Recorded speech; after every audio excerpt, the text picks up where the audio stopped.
السلام عليكم ورحمة الله وبركاته. كيف حالكم تلاميذ الصف الرابع؟ اليوم بإذن الله سوف نأخذ مادة الدراسات، وأتمنى أن تكونوا مستعدين لدرسنا لهذا اليوم. بداية قبل أن ندخل إلى الدرس أريدكم أن تفكروا معي. اقرأ السؤال. ما هي فوائد الشمس؟ ما هي فوائد الشمس؟ هيا فكر معي. أخذنا في الدروس السابقة في الصف الثالث درس الشمس والتربة. ما هي فوائد الشمس؟ نعم، أنا متأكدة أنك قلت الحرارة، وأيضا الضوء. ممتاز. وأيضا تعطينا الدفء. جميل. وأيضا مفيدة في نمو النباتات. هل هناك فوائد أخرى للشمس؟ سوف نتعرف عليها بعد قليل، ولكن أريدك أن تتخيل الآن أنك ذاهب في رحلة إلى البحر، وأنت مستمتع في الرحلة وأخذت أغراض الرحلة وكنت مستمتعا جدا، ولكن حان وقت صلاة العصر مثلا، وتريد أن تعرف في أي جهة سوف تتجه حتى تصلي. أن الإنسان عندما يصلي يجب أن يتجه الاتجاه الصحيح نحو القبلة، ولكن قبل ذلك يجب أن أعرف أين القبلة، أين الجهة الصحيحة. وليس لديك مثلا بوصلة، وليس لديك هاتف، وليس لديك أي جهاز إلكتروني. ماذا سوف تفعل؟ إذا نعود الآن إلى فائدة الشمس. أن الشمس ظاهرة طبيعية مهمة بل أساسية في تحديد الجهات الأصلية. إذا ما هو درسنا لهذا اليوم؟ هل عرفت ما هو درسنا لهذا اليوم؟ إذا درسنا الأول هو تحديد الجهات الأصلية الطبيعة. بداية سوف نأخذ أول 3 صفحات من الكتاب أن أتعرف على الجهات الأصلية، ثم سوف تتمكن من تحديد الجهات الأصلية 4 على الطبيعة، وأن تدرك فوائد الجهات الأصلية وتحديدها على الطبيعة. هي الآن فكر معي في وقت الصباح من أي جهة تشرق الشمس؟ يا صف الرابع، يا عباقرة ويا عبقريات، هل تعرفون من أي جهة؟ هل تعرفون؟ من أي جهة تشرق الشمس؟ نعم، إنها تشرق من جهة الشرق. إذن هذه الشرق، هذه أول جهة تعرفت عليها وهي جهة الشرق. إذن أول جهة هي الجهة التي تشرق منها الشمس وهي جهة الشرق. الآن سؤال آخر، من أي جهة تغرب الشمس؟ عندما تغيب الشمس هل في نفس المكان الذي أشرقت منه أم في مكان آخر؟ فكر معي. نعم، إنها تغرب مساء من جهة الغرب. إذن هذه ثاني جهة تعرفنا عليها عن طريق الشمس هي التي علمتنا أين الجهتين الشرقي والغرب.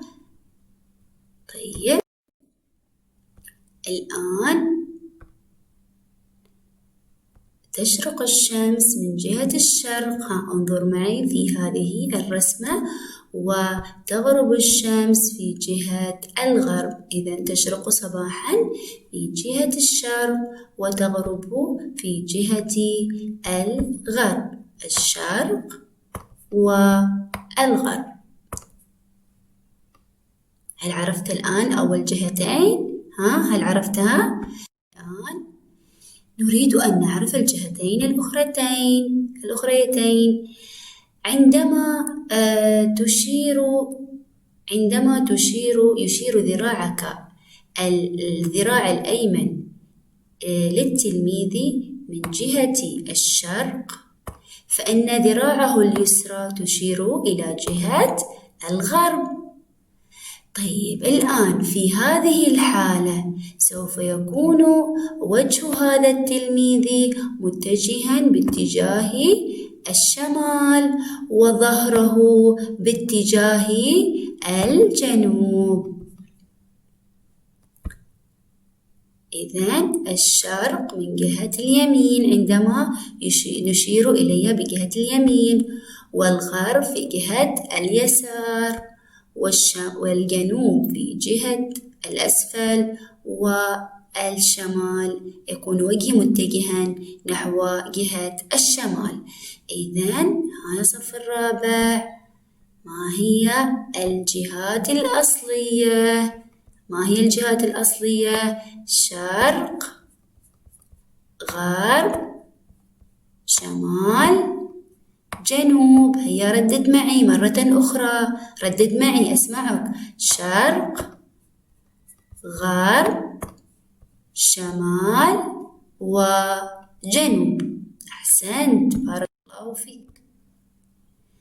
إذن أستنتج ما هي الجهات الأصلية؟ تعرفت عليها إذن هي 4: شرق، غرب، شمال، وجنوب. شرق، غرب مرة أخرى، شمال، وجنوب. إذن هذه هي الجهات الأصلية. هيا أرسمها الآن بخطين متعامدين وأكتب شرق، غرب، شمال، جنوب. الآن معلومة مفيدة لكم تتعلق بشروق الشمس. هل تعلم أن أول مكان تشرق عليه الشمس في سلطنة عمان هو ماذا؟ ماذا تقرأ؟ هو رأس الحد. أول مكان تشرق عليه الشمس هو رأس الحد، طبعا في المنطقة الشرقية، بل في الوطن العربي كاملا، وهي أول منطقة تشرق عليها الشمس. إذن هذه معلومة يجب أن تتعرف عليها يا تلميذ الصف الرابع، وهو أن أول مكان تشرق عليه الشمس هو ماذا؟ هو رأس الحد في المنطقة الشرقية. أتمنى أن تزورها إذا لم تكن زائرا لها، وتشهد أول شروق في الوطن العربي. الآن تطبيق عملي. أريدك أن تقف في مكان مفتوح في منزلكم، أي مكان يناسبك، بحيث أنك ترى الشمس، وحدد جهة الشرق وأشير إليها بيدك اليمين. هيا قف وحدد جهة الشرق وأشر إليها بجهة اليمين. هيا أشر إليها بجهة اليمين. أين الشرق؟ حدد إليها بيدك اليمين، اليد التي تأكل بها. هل أشرت؟ طيب، هذه الشمس وهذه الشرق. أشر بيدك اليمين إلى الشرق. هل أشرت؟ هيا طبق معي. وبيدك اليسرى يدك اليسرى جهة الغرب. هيا يدك اليمين جهة الشرق ويدك اليسار جهة الغرب. الآن أين سوف يكون الشمال؟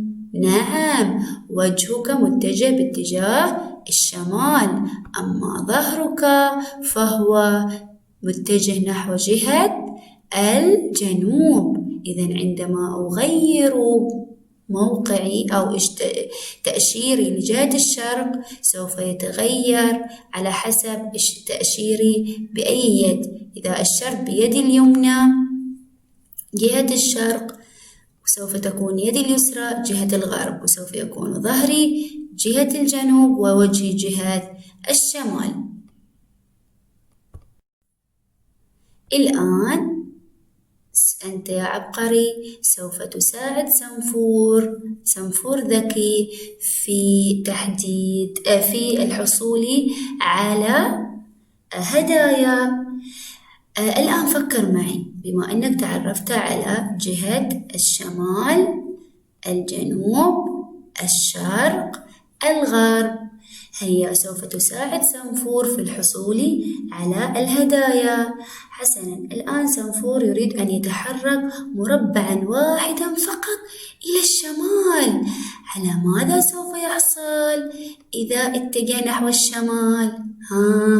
نعم، سوف يحصل على موزة. حسناً، لو اتجه سنفور مربعاً واحداً نحو الشرق ثم مربعاً واحداً إلى الشمال، ماذا سوف يحصل؟ شرق ثم شمال. نعم، سوف يحصل على دراجة جميلة.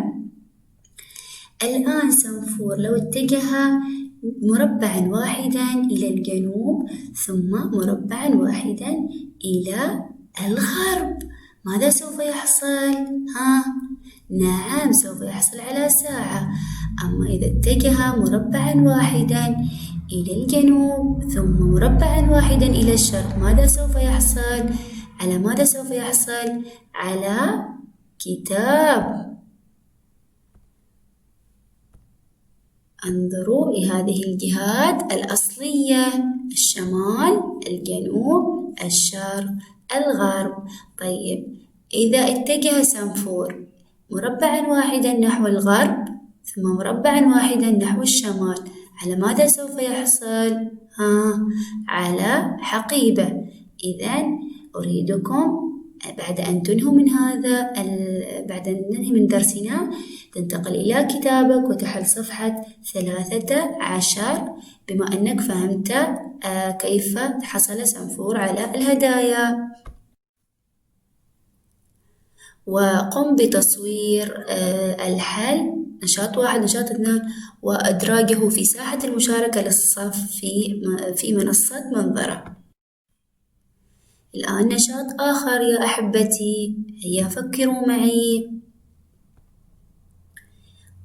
لدينا مرة أخرى هيا نكرر الجهات الأصلية: شمال، سوف يكون أسفل ماذا؟ نعم، جنوب. وهنا في اليمين الشرق، وهنا الغرب. شرق، غرب، شمال وجنوب. الآن اقرأ معي. هيا انظر وحدد مواقع الصور بالاستعانة باتجاه الشمال. طبعا الشمال دائما يكون في أعلى أي خريطة أو أي شيء ممكن أن يتعلق بالاتجاهات. طيب، الآن ما هذا يا رابع؟ نعم، إنه منزل. وما هذا؟ نعم، إنه مدرسة. وما هذا؟ إنه برج. نعم، وهذه مزرعة. الآن المزرعة تقع في أي جهة يا صف الرابع؟ في أي جهة تقع؟ نعم، إنها تقع في الجهة. إذن هنا شمال، إذن هنا ماذا؟ في الجنوب، إنها تقع في جهة الجنوب. الآن البيت في أي جهة يقع؟ نعم، في جهة الشمال. ممتاز، أنتم عباقرة. والمدرسة في أي جهة؟ جهة ماذا؟ جهة الشرق. نعم، ممتازين. أما البرج يقع في أي جهة؟ نعم، إنه يقع في جهة الغرب. إذن